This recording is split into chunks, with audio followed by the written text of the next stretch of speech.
When I reached for another bottle of wine at my husband Mark's 50th birthday party, his best friend Ryan caught my wrist and said, "Thanks, darling. You always know just what we need." The word darling hung in the air like smoke. 30 people fell silent. My husband's face went white. But it wasn't shock at the slip.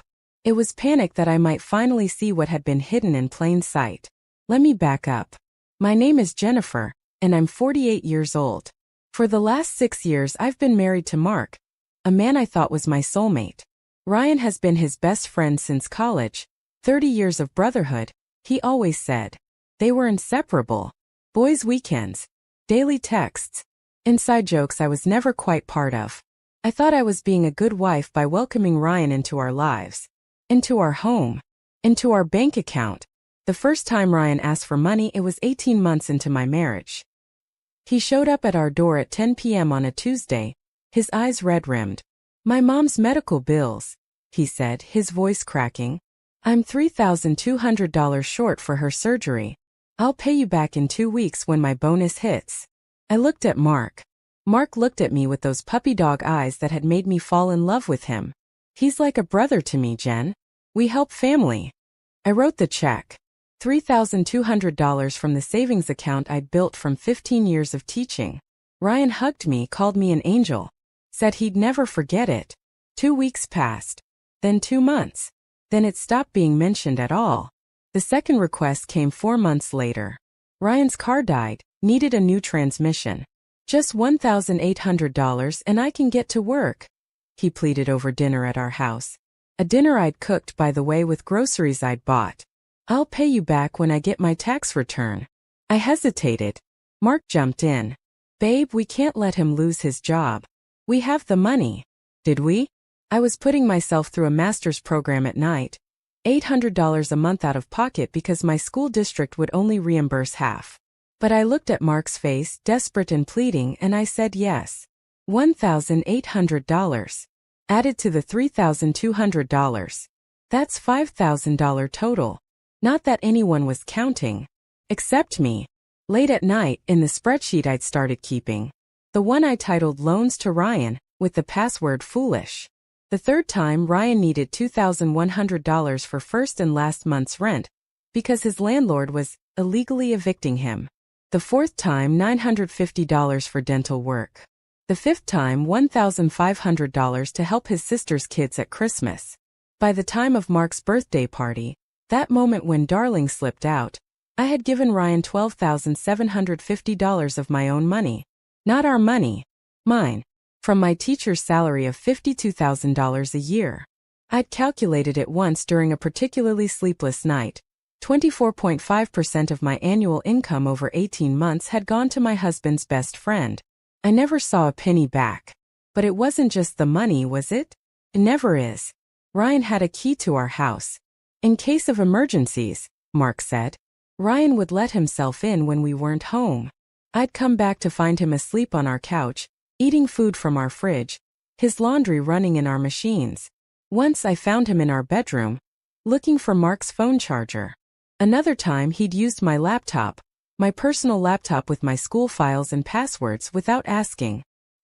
"He's like family," Mark would say every time I brought it up. "Why are you being so weird about this?" Ryan came to every holiday, every birthday, every Sunday dinner. He had opinions about our furniture, our vacation plans, what I cooked. He'd criticize my pot roast while eating thirds. He'd suggest I'd make a better wife if I loosened up a bit about money and stopped being so type A. And Mark would laugh. Actually laugh.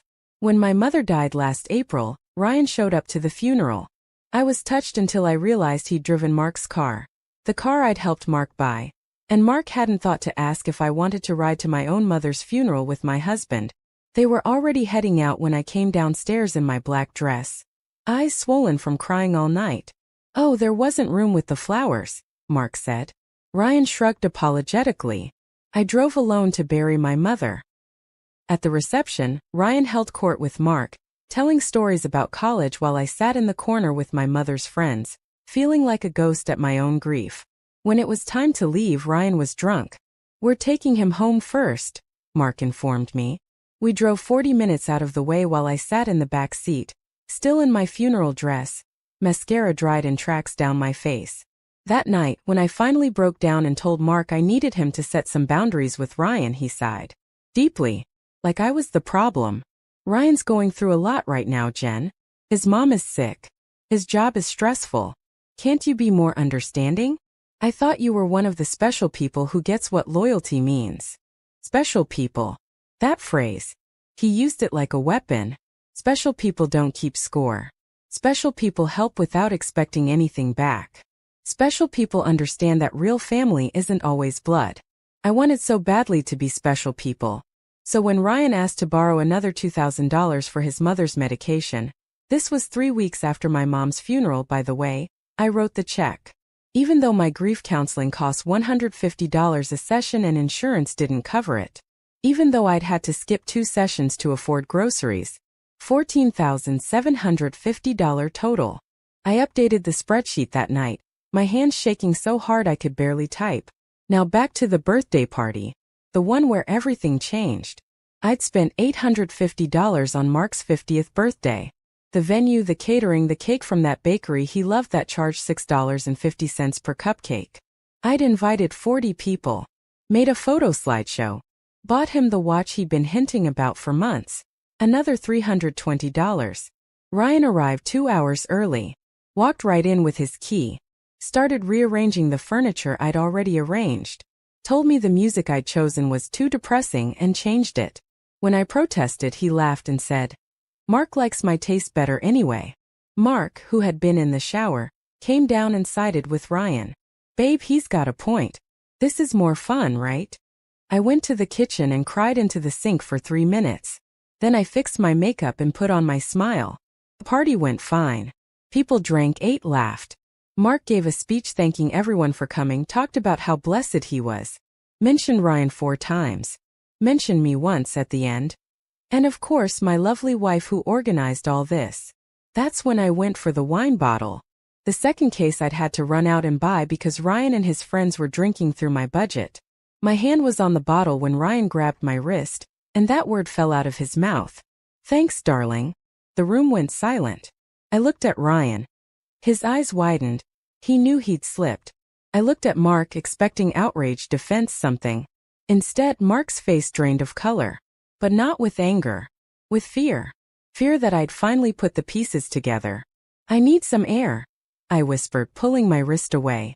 I walked out to our backyard, my heart pounding so hard I thought I might be having a heart attack. My phone was in my pocket. My hands were trembling as I opened it and pulled up my banking app. Something I'd been too afraid to do before. I logged into Mark's account. The one he'd asked me not to check because he liked keeping some financial independence. I'd respected it. Because I was special, people. The transactions loaded slowly, and then all at once. Ryan. $500 to Ryan's Venmo. 3 days ago. $750 2 weeks before that. $1,200 a month ago. I scrolled and scrolled. 6 months of transactions. 8 months. A year. My husband had been sending Ryan money too. Thousands and thousands of dollars. And based on the transaction notes, you know what this is for, winking face, and for the usual. It wasn't for his sick mother. I did the math standing there in the dark, moths batting around the porch light. If Mark had been sending similar amounts for as long as I had, we'd given Ryan somewhere close to $40,000. My vision tunneled. The party sounds faded. I could hear my own breathing, ragged and sharp. That's when I heard them. Mark and Ryan standing just inside the patio door. Their voices low but urgent. You said darling in front of everyone. Mark hissed. I know. I wasn't thinking. She's been running around all night like a servant. You just what? Got comfortable? Jesus, Ryan. If she figures it out. She won't. Look at her. She's so desperate to be liked, to be the good wife. She's not going to question anything. Mark's laugh was bitter. You better hope you're right. Because if she divorces me, your ATM dries up. TM. He called me an ATM. I stood there in the dark, my hands gripping my phone so hard the case cracked. Inside, someone started singing happy birthday. Everyone was laughing, cheering. And I was standing in my own backyard. listening to my husband and his best friend discuss how to keep manipulating me. I didn't go back inside. I waited until the song ended, until the voices rose in celebration. Then I walked around the side of the house to my car. Got in. Drove. I didn't know where I was going. I just knew I couldn't be there anymore. My phone started ringing. Mark. Then Ryan. Then Mark again. I turned it off. I drove for an hour, maybe two, through neighborhoods I didn't recognize. Finally, I pulled into a 24-hour diner parking lot and just sat there, staring at my hands on the steering wheel. When had I become this person? This woman who would give and give and give until there was nothing left? This woman who valued being special people more than she valued herself? I thought about my mother's funeral, driving alone. I thought about every check I'd written, every boundary I'd let them cross, every time I'd swallowed my feelings because I wanted to be the cool wife, the understanding wife, the special wife. At 2 a.m. I turned my phone back on. 43 missed calls. 67 texts. I didn't read them. Instead, I opened a new browser tab and typed, "Divorce lawyers near me." Then I sat in that diner parking lot until the sun came up, and I made a list. A real list. Not of loans I'd never see again, but of evidence I would need. Because I was done being special people. I was about to become something else entirely. A woman who knew exactly what she was worth. And it sure as hell wasn't $40,000 to a man who called me darling by mistake. I didn't go home that night. Or the next day.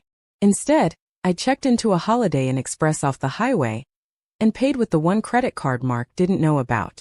The emergency card my mother had made me promise to keep, her voice echoing in my memory. Every woman needs an escape route, Jennifer. No matter how much you love him. I should have listened to her sooner. The hotel room was generic, beige walls, industrial carpet, the smell of cleaning products and other people's lives. I sat on the edge of the bed and opened my laptop. That list I'd started in the diner parking lot had grown to 2 pages. Evidence I had. Bank statements showing my transfers to Ryan, screenshots of Mark's Venmo transactions. I'd taken dozens before my phone died. Texts from both of them asking for money, that spreadsheet, meticulously kept password. Foolish witnesses who'd seen Ryan's constant presence in our home. Evidence I needed. A lawyer who wouldn't judge me for being this stupid. Access to all our joint accounts before Mark could drain them. Proof of what the money was actually for. A plan for where I would live, my dignity back. That last one wasn't evidence exactly. But I wrote it down anyway. At 9 a.m. sharp, I called the first divorce lawyer on my Google list. Margaret Chen. Her reviews said she was fierce but fair and doesn't take BS from cheating spouses. The receptionist could hear something in my voice because she said, "Can you come in today? We have a cancellation at 2 p.m. I spent the 3 hours before the appointment doing something I should have done years ago. I downloaded every bank statement, every credit card bill, every Venmo transaction I could access. I took screenshots until my phone storage was full. Then I bought more cloud storage and kept going. The numbers were staggering. Mark had sent Ryan $27,300 over the past 2 years. Combined with my $14,750, we'd given this man $42,050. $42,050. I did the math again. And again. Hoping I'd gotten it wrong. But no. That was enough for a down payment on a house. A year of my mother's care before she died. My entire master's degree paid in full. Gone. To a man who called me darling by mistake. Margaret Chen's office was in a modest building downtown, 4th floor, no frills. The waiting room had comfortable chairs and a box of tissues on every table. That should have been my first clue about what kind of conversations happened here. Margaret herself was 50-something, gray hair in a sharp bob, glasses that she peered over like a judge. She shook my hand firmly and said,